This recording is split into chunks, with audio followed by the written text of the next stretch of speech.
Hi, welcome to Room to Grieve podcast. We're your hosts, Karen and Bec. Grab yourself a cuppa, find a comfortable spot, and we'll journey through grief together. Hi, I'm Bec. Welcome back. Hi, I'm Karen. Welcome to Room to Grieve. Should we call it our festive special?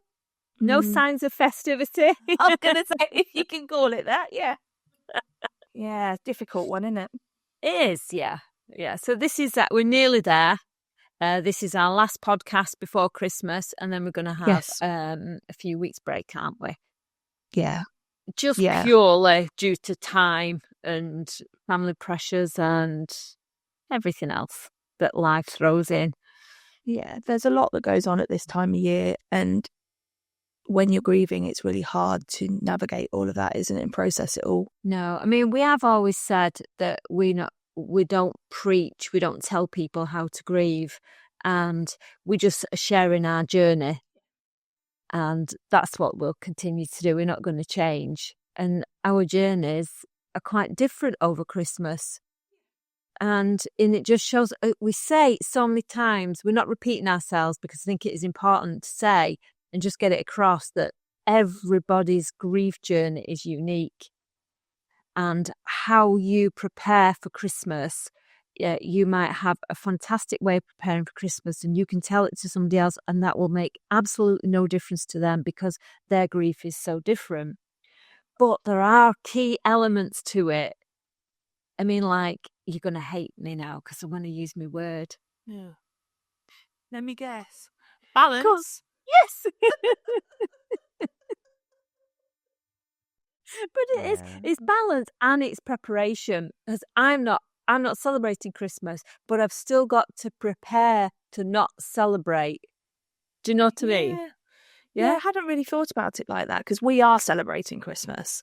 Yeah. So I'm having to prepare myself to celebrate. Yes. Christmas. But I hadn't thought about that whole preparation that's still there and not celebrating it, actually, to be fair. It's got to be there because you've got to also know your limits. It's still a lot to avoid, isn't it? Yeah, but you've also got to give yourself a little bit of, we've just got to be kind to ourselves. Yeah. And even if we do make plans, it doesn't matter if we change them. No.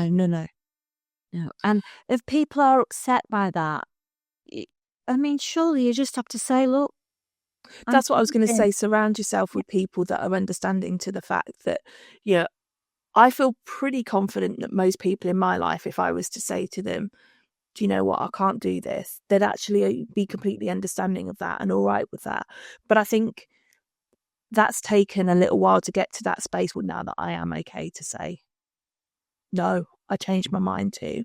And that's really hard, isn't it? Because we talk about that a lot in other episodes about how your friendship circles and everything change. And I think at Christmas, that's really important of where you actually sort of hone that into just those people that matter, because it's hard enough. You don't want the added stresses and guilt and worry of that other people can sometimes load on you.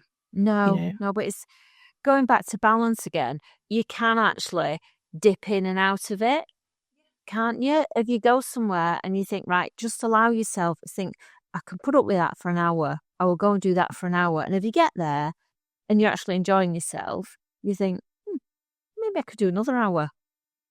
But if you're not, after half an hour, you think, it's not for me. Not for me today, this. I'm going to go. Thanks very much. And people are probably be relieved anyway. You've gone. Totally. Thank God for that. Yeah. Talk about bringing a downer on the day. Well, we're realistic. We're normal. We're human beings. We're grieving in all different ways, like we've said. Just get through it. And I think, and I still think the same this year, that the build up to it is worse. Yeah. I've kept myself really busy so that I've not really noticed the build up to it. I've done a little bit of Christmas present shopping, mainly online, so I've not immersed myself into like Christmas that's outside.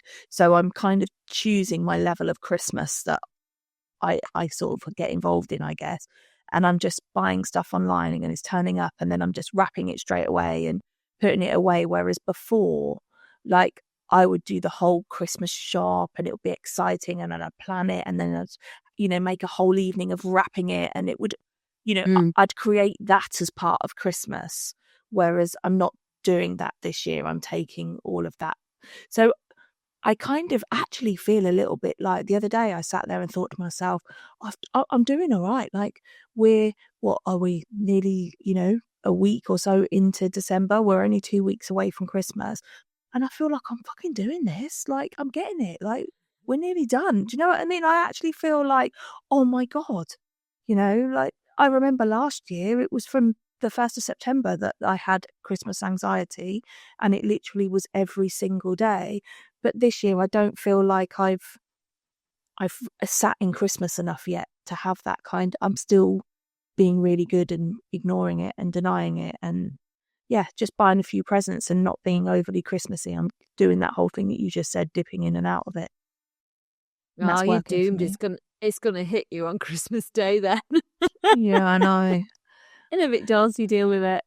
Yeah, exactly. We've had so much other stuff going on that has been able to serve as a distraction. And I know that we're coming out to Spain on the 28th. So that for me is, I just keep focusing on that. But it's okay because I'm going to Spain on the 28th. And I just know that will be a lot easier to cope with stuff when we're with you and we're in Spain. For some reason, those things are just easier. They are easier.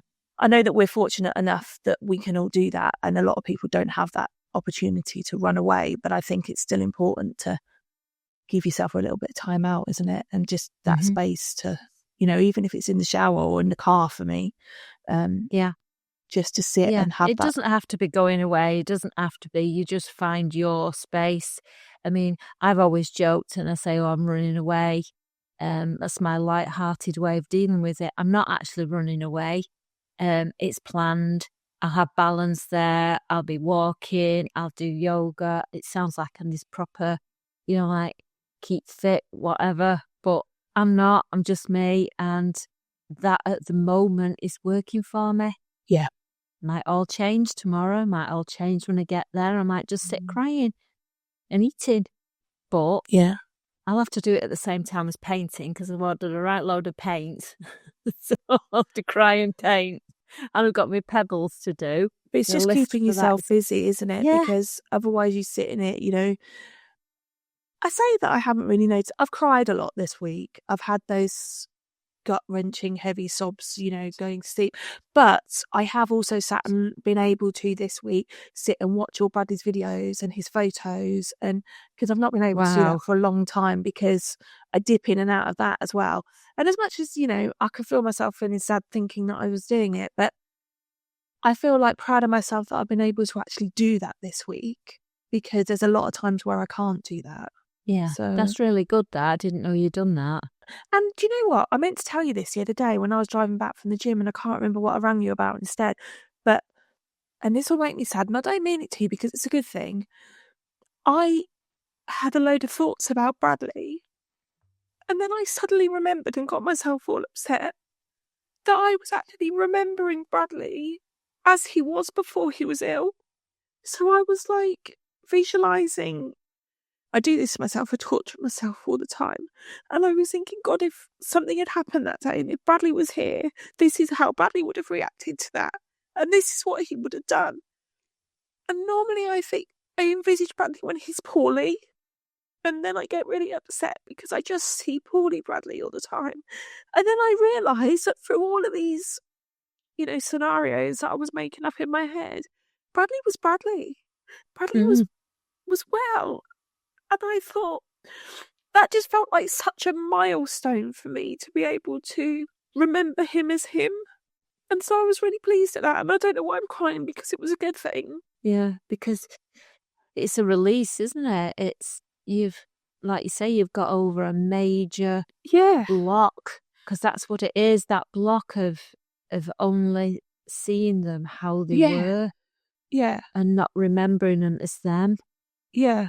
And just seeing the disability, the pain, the horribleness of what they went through. And to have that, it's still there, but if it's lesser now and the nicer stuff's coming forward, that's brilliant. Yeah, I definitely felt so something to chuffed cry at that. about. Yeah, I did. And it was so nice to see him looking like him as well in my mind. Because I've missed that. Yeah. Where do we put these scenarios through our head? I don't know. I don't know. And once you start, you can't stop. It's a day of them, isn't it? Or lying there trying to sleep and you think... Yeah. And to me, it's not always like, oh, I wonder what she'd look like as a bride. I wonder what she'd do this or that or the other. I wonder if she'd ever have children. It's not them. It's just really silly things. Yeah, this was over advent calendars. This was like, because, Zachary was giving the dog an advent calendar, and he went to give the dog chocolate out of the advent calendar, and the dog ate his food that was in his other hand instead of taking the dog treats. So I was just chuckling to myself about that. And then I was just thinking Bradley would have really liked that. And, Bradley and... I torture myself with this. Bradley and Zachary would have had this conversation, and they'd have said this, and this would have happened. And yeah, I just tried to put him in life. I think. Yeah. It's just... Well, I don't know if anyone else does that. I think that's normal to do. I think we're allowed to do it, and I think part of us have got to do it because it's like it's helping us get through another day by doing it, and we need it on that day that we do it. It just helps me keep him here. Yeah, it must be a reason it comes into our head. I mean, as you know, I had a bit of a mad panic dash to Liverpool on Friday. Only you. I'm so surprised, actually, because I thought you were more organised than that. Well, I am. I'm a self-confessed know-it-all, right? I am. I know everything. I'm a Mrs. Organised. I have everything indexed in alphabetical order. Yep. You name it, I am organised with it. Yeah. And my passport was out of date. I know. I was so shocked. When you text me and said, I'm going to Liverpool, I was like, well, it must be Niall's passport because he's the only one that's not going to have looked. And when you said it was yours, I couldn't believe it. Oh, but the thing was, I got it out and I looked at it. And my very, very first thought wasn't that, oh my God, my passport's out of date. It was the fact, oh my God, I've got to tell people that I've made a mistake. Killed me. I didn't sleep for 3 nights. I'm surprised you even said anything. I'm surprised you didn't just tot off to Liverpool and not tell anyone. I was going to say it was damaged. And then I did have to admit I was wrong. You're terrible. I've held my hands up. Yes, my passport. Well, it wasn't actually out of date. It didn't have the full 3 months on it that I needed to make the trip. And going over Christmas, it's just not worth the risk, is it? No, it's not worth the risk. There's too much importance in the trip that I knew I had to have that passport. So it cost me an absolute fortune to get the same day I know, it's service. such a rip-off. And plus the train down. And then Niall's finished work. He's handed his notice in. So he, on the day before, that I'd planned to go. So he said he'd go with me. And I thought, nice. That's nice. A nice little mum and son trip. Yeah. Yeah. Didn't speak to me the entire journey there. Oh. Right? His AirPod then. Oh, and pleasant. And that's when I thought, imagine if Em was here. Imagine if Em was sat with me. She'd be talking about going in all to the weirdo shops, and she'd probably want a tattoo, and she'd want a piercing of some sort, and like there's a Harry Potter shop there. She'd want to go to that, and it'd be a total different journey. Yeah. But I was still with my son. Yeah. And I've got to accept him how he is. And it's hard, but we got there. The train was late, so we had to run halfway from Lime Street Station all the way to the thing. Did 26,000 steps in a day. Yeah, it's good going. Some of that was running because the trains were late twice. Yeah. Anyway, got it all sorted. And I was having an okay day until I heard carols singing. Oh, yeah. Don't even like carols. No, it's just what they represent, isn't it? Yeah, and I weren't bothered about the Christmas stuff in shops. I even asked Niall, so we was next to the ivy. I said, should we have lunch in the ivy? No. Right, okay. Can I stand there? Will you take a picture of me next to the ivy in the big snowman? No. Can you take a picture under that giant reindeer like little? No. Right. Okay. Okay, he's definitely not doing Christmas then. No. So it did take one picture and that was it. I was allowed to have one picture. Why do you have to take pictures? I said, because I could be dead next week. Yeah. And you'll never have a picture of your mum and you'll think, why didn't I take a picture of my mum next to that snowman? Yeah, exactly that. Anyway, got back, got my passport, enjoyed the day, only cried once when I heard the carol singing. And I've realised Niall doesn't speak and Niall doesn't shop. Well, I'm with Niall on the Just- not shopping, but I Yeah. can't do not speaking. Honest to God, he's so opinionated. Pick this jumper up. Seriously? You seriously going to buy that? I went, yeah, it's sparkly.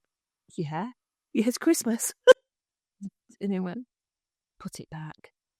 Oh. Said, I'm only putting it back because I don't like the pocket on it. It's nothing to do with what you've said. Can't even have sparkle in my life.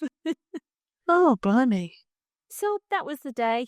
Got my passport, so I'm all set now. I've got a list of things to do. This is me preparation. With my preparation, I know what we're having to eat, and I know exactly what I'm doing, when I'm doing it, and that's Christmas ticked off in my head. Oh, I haven't got that far yet. And if I change my mind when I get there, if I do want to do something, if I do want to go and buy crackers, I'll do it. But I'm not putting myself under any pressure whatsoever. That's good. Spoken to nobody else wants to bother doing it. I've not bought one present. My next door neighbour in Spain, he wants me to take something for him. I'll go and buy him that before I go from Iceland. Some cheese spread. I'll treat him for that for Christmas. And it's Emily's best friend's 18th before we come back in January. So I've got to just sort something out for Alenia for that. And that's all I'm doing. Not buying a card, nothing. Because I don't want to. No. And I don't feel like it. Next year might be different. But this year, that's how I'm getting through it. Yeah. So, Yeah. you tell me what you're doing now. We are trying to have a normal Christmas, I think. So I've got my dad and his wife just coming. hang on a minute. Just hang on a minute. Yeah. There's nothing normal about you lot. I'll just say that. Normal for us. Normal for us. Okay. Don't pretend to be normal. So it'll be all crazy and all madness, but we're going to do the whole Christmas dinner. We're going to do the whole, I mean, I say it every week. My kids aren't kids. They're in the bloody 20s, but Father Christmas will still come because Father Christmas still comes. They still get excited. And I don't know whether we used to go to church on Christmas Eve. I don't know whether I'll go to church. I don't know. I don't know whether I can handle that because like you said that, the Christmas carols, the Christmas church, that I still find that really hard. So I don't know. We'll probably do the remembrance service. They have a remembrance service in town for people who have died and we always get invited for Bradley. So we'll probably go to that. But I don't know whether I'll do Christmas church on Christmas Eve. So that tradition probably will be a bit stopped because I don't think I can handle it. And then Christmas morning, they'll do all their Christmas presents and get excited like they normally do. And then we'll, decorate the table and do Christmas dinner and play games and just do the whole Christmassy thing as we would before. Simon and I have brought a candle, like a remembrance candle that you just light to put on the table, to remember loved ones. And we use that big banner placard picture of Bradley's that you made and we'll put that on a chair because it's on a pole so we can sit him at the table still. And that's about all that we can do, really. Yeah. And then it'll be all over and I'll fly out on the 28th to Spain. And that's all I'm looking forward to. And that's awful, isn't it? No, it's not. It's not awful at all. I think you're doing a lot there in a few days. It's going to be difficult. But do you know what? You might even enjoy it. It's for the other kids. I need to see the enjoyment in their faces, and they have passed a few comments that, you know, we didn't have a Christmas last year, and that, you know, we haven't done things, and I think they're missing that. Yeah. But also, I mean, you're having a few normal traditions, you know, normal to you. But I think traditions, I'm not saying they're overrated, but traditions can be tweaked. It's like if somebody's lost the dad and the Father Christmas, or the dad always dressed as Father Christmas.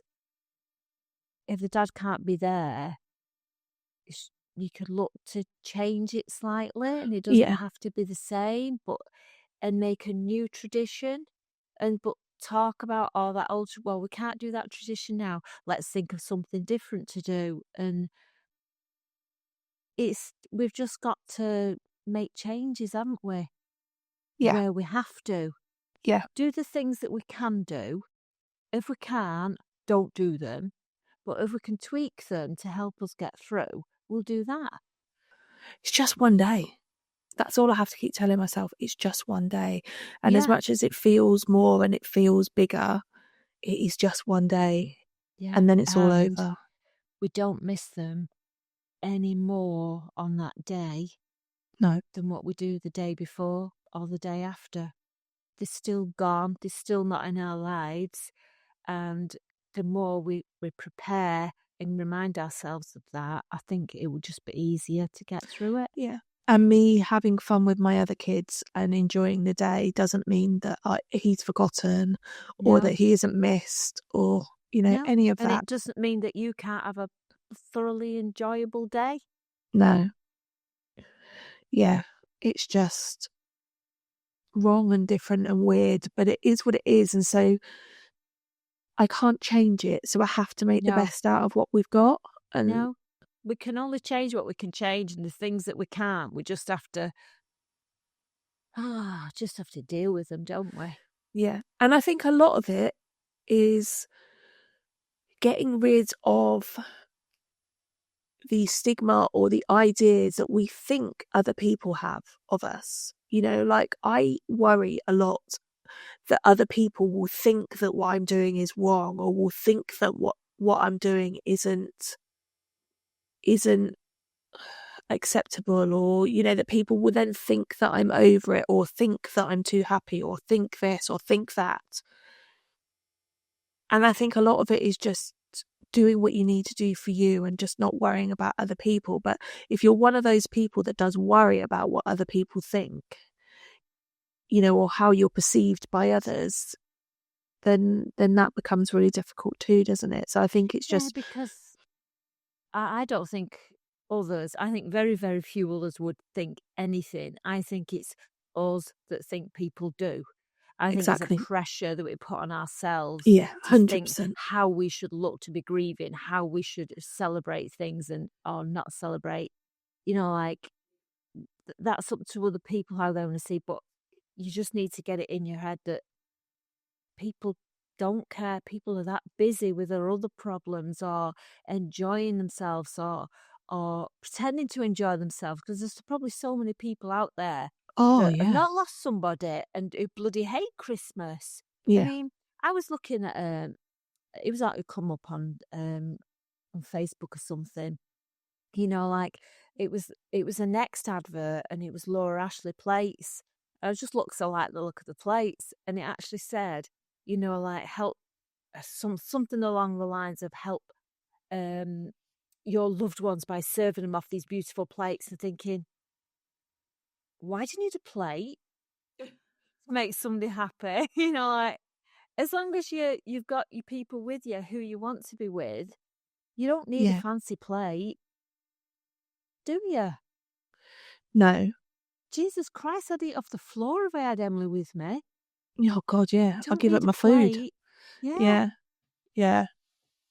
You know, so it's all this pressure that it's got to be perfect, that you've got to have this perfect table and everybody's happy. But half the time when you're over Christmas, you don't even bloody like the people that are coming round. You only see them once a year. No. You know, so you just put Although up I with do them. like my dad, so that's all right. Yeah, I know you love your dad. Have Christmas with your dad and Lynn. I think they're lovely. But there's over the years I've had people I've had to have at my Christmas table, and when they've gone, I think, thank bloody God they've gone home. Yeah. And we do things like that, and we make things more important that are not. It's another bloody day, and you just get through it. And if it's you might think, oh, it's harder if you've got little children, that you've got to do this one, you've got to go through the farce of it. But maybe it's easier that you've got them little children. Look at it that way, that you've got them to do it for. A distraction. Yeah. There's pros and cons to every way you look at it. I mean, yeah. There's me saying, oh, I'm going to, we've chosen that we're going to remember Bradley at the dinner table, and that's our choice. And I also feel that there is also sometimes a pressure, an expected pressure, and either depending on how your family dynamics work, in do you remember them or do you don't? And I think you just got to go with what's best for you. And for me, that's the one thing that, even if it probably makes Zachary feel a little bit uncomfortable, and he probably doesn't like it, to be fair. And if it was his choice, he would just choose to remember Bradley in his heart. He wouldn't need the outward things. But that's one thing that I'm a bit of a stickler on. I need that. And so for me, that's the one thing I'm not backing down on. That's the one thing where he will very visually be included, because that's what I need. But I get that's not for everybody, but I think you've just got to work out what your non-negotiables are, haven't you? And then just stick with that. And that's not a negotiable for me. I know that we're the opposite way. If I put a placard of Emily at the table, I'd be sat at the table on my own eating. Actually, it's quite a good idea, that. Yeah. So we're not having. So because I know I can't do that, I've changed it. I thought ahead, and we're having a barbecue. And we'll just get our food and we'll go and plonk wherever. And we're not having a formal table where she will be missed. Yeah. So it's all about balance again. Yes. That's my balance, because I can't have the Christmas table I want with my daughter sat at. So that's my way of getting through it. Yeah. And my way is by sticking him on a placard and putting him at the table in the only form that I can. But I think what we're just saying is, it's what you said at the beginning, there is no right or wrong. It's, you have to do what works for you, and, just don't worry about sort of what other people think, and just do what you need to do to get through that day. Yeah. I think. And everybody's different, and it is difficult when you're in a household. Like for me, I'm going to be in a household with 6, 7 other people. So it's not just about me. It's not just about what I want and about what I need. It's balancing what Simon needs. It's balancing what the other kids need. It's trying to work all of that out. But there will be some balance there somewhere. It's not going to be perfect, and there'll be something that upsets somebody a little bit more than somebody else. But of course it will. It's the whole give and take, and that balance again, isn't it? You just got to find some balance in it somewhere, and just think it's 24 hours. And you know what? Sleep in. Don't set an alarm. Get up late. Go to bed early, and the whole day's over. Yeah. Worst case scenario, yeah. I'm getting up. We're doing a walk. It's we're going to take you on the walk. We're going up a mountain, up to the hill, to the cross, and we'll do that. And that probably take us a couple of hours there and back. It's nice. Not a massive walk. And we're having a barbecue with a leg of lamb on the rotisserie, rosemary and garlic, some nice roasties and some salads. And I've been told we've got company coming for Christmas. We've got Sue and Lee. Nice. Yeah. And she now wants a mince pie crumble. Ooh. As well as a trifle. Oh, I'm there for the trifle. Let's hope there's still some trifle left over when I get there. Oh, that'll be nice. It'll take 2 lots of stuff to do 2 trifles. Yeah. Simon don't like it, so you don't need to make a big one, but I'll eat enough for him. Oh, we'll take it to our New Year's Eve party. Yeah, that'd be good. So we've got new friends who are getting us through the new year. Really nice people. And we're going to do it, aren't we? Yes, we're going to go to a party. Yes. Yeah, because that's okay. It's fine. It's still a party. It only needs 2 people to be a party. But, that's the whole thing again. It's okay to enjoy yourself. It is okay. And just because we find New Year very, very difficult, a lot harder than Christmas, if we want to party through New Year to get it out of the way, then that's fine too. Yeah. But again, we've already planned, I've planned an escape route, because where we're going into our friend's back garden for the party. And it's literally a few steps down and you get to our back garden gate. The gate will be open, and any time any of us need 5 minutes out, we can just go. Yeah. So we've got an escape route, yeah? And Yeah. I will also be prepared, and I will speak to our friends who we're having the party with and say, don't know what will happen at 12 o'clock. No. We might cry. We might sing Auld Lang Syne. We'd no idea. Yeah. We probably will cry, but we'll cry and sing. together. Probably do both. It's fine. Yeah. Sing, cry, dance. Yeah. A few cocktails. That's how we'll get through it. And when it comes to it, if we want to go home at 10 o'clock and go to bed, that's what we'll do. Yeah, exactly. There's just no pressure. And I think, no pressure. No pressure whatsoever. Yeah, and I think that's all it is just don't put the pressure on yourself. Do what you need to do. Find that balance for everybody. And, just it's one day, and it's not going to change anything in how you feel or how much you miss them. It's going to make no difference at all. It is literally just one day. Mm-hmm. And sometimes the come down's worse than the build up to it, depending on who you are, I think. No, we're too busy in the new year to have come down with it. Yeah, no, not for us, because I'm quite looking forward to after it and waking up and thinking, thank fuck for that, I've done it, it's all over. Now let's go to Spain. And that's where my focus is like, in the new year. I mean the come down after New Year. Yeah, no, we've got a lot on in the new year. Yeah. It's going to be new year, new us. We've got to make some changes. Like, we say it every fucking week. We've got so much going on, and we really do, but we're really slow at a lot of stuff because grief brain, work, everything.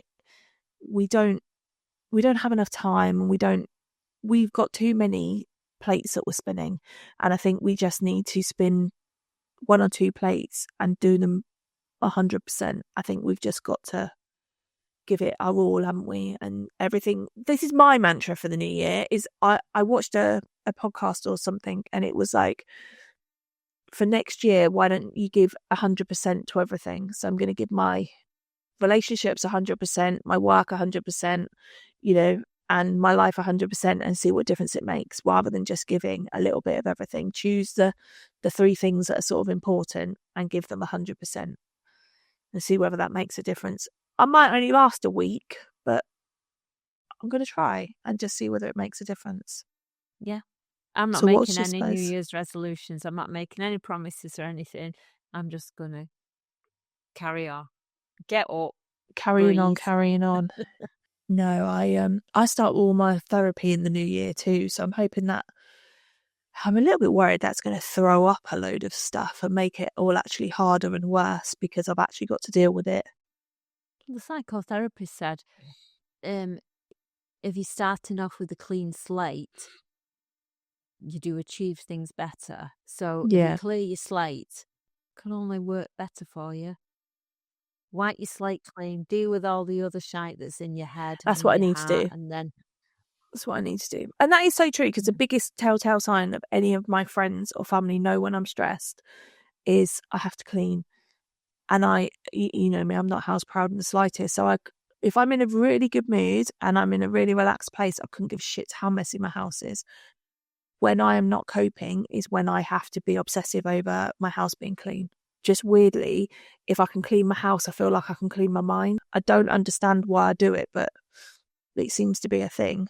So I think that's sort of quite normal. Is it? You just need a clean there's something brain. I'm normal at. Yeah. I Bloody think hell. so.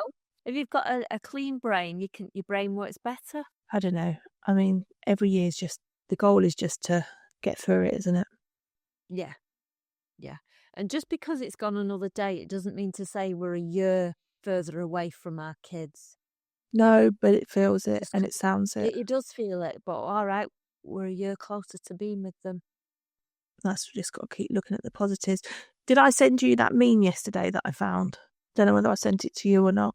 It was a thing that said people that swear live longer. I was like, well, I'm fucked, aren't I? Fucking hell. I need to stop swearing, just say that I don't fucking live longer. Jesus. Oh, God. So, we hope we've not depressed you too much. Yeah, sorry for crying. Didn't mean to. We were supposed to come on here and talk about Christmas, and I just totally blindsided myself again. But yeah, we're going to do this. We're going to get through it. And I hope that everybody else finds some way that works for them, and sod what other people think, sod what other people need. You know, be selfish. It's 24 hours. Sleep in, go to bed early, or enjoy it. You know, that's what I'm going to do. I'm going to enjoy it. And I think that's okay too. Of course it is. Can I just say something? Go I on. forgot. What? You know, and I was telling customers, and obviously any opportunities to bring Emily up, I will do it. And I say, oh, we're closing on such a date. Oh, where you go? Yeah, we're going away. Oh, fantastic! You're going away for a holiday that long? No, we're not going for a holiday. So then I can get in while we're going. Excellent. And they go, oh, I said, yes, so we're not celebrating Christmas at all. We're just going, we're going to keep busy, and we're just going to get through it. All right, okay. And then they'll go out the door. Have a fantastic Christmas. Have you not just listened? I feel like saying, excuse me, can you just come back a minute? Did you not hear what I said?